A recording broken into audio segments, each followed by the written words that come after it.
একজন সত্যিকার ভালো নারীর জীবনের সবচেয়ে দামি সম্পদের নাম হচ্ছে টাকার চাইতে বেশি, গাড়ির চাইতে বেশি, বাড়ির চাইতে বেশি, গয়নার চাইতে বেশি, সেটার নাম হচ্ছে ইজ্জত।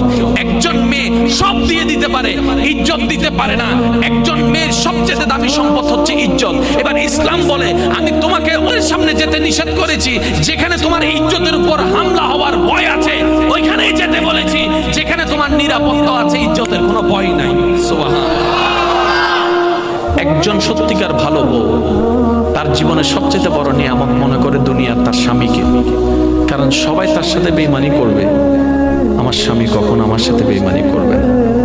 সবাই আমার হাত ছেড়ে দিবে, আমার স্বামী কখনো আমার হাত ছাড়বে না। এখানে যারা বিবাহিতরা আছেন, আমি ছোট্ট মানুষ হিসেবে শ্রদ্ধার সাথে একটা কথা বলি। এক ঘরের নিচে থাকলে, একই ছাদের নিচে থাকলে অনেক কিছুই হবে, মন মালিন্য, পক্ষে বিপক্ষে, পছন্দ অপছন্দ অনেক কিছুই হবে। এগুলাকে ফোকাস দিয়েন না, ডিভোর্সে যায়েন না, কারণ ডিভোর্স করে যেখানে যাবেন সেখানে যে মহাসুখ পাবেন এরকম কোনো গ্যারান্টি নাই। যেখানে আছেন থাকুন, আল্লাহর রহমতের আশা করুন।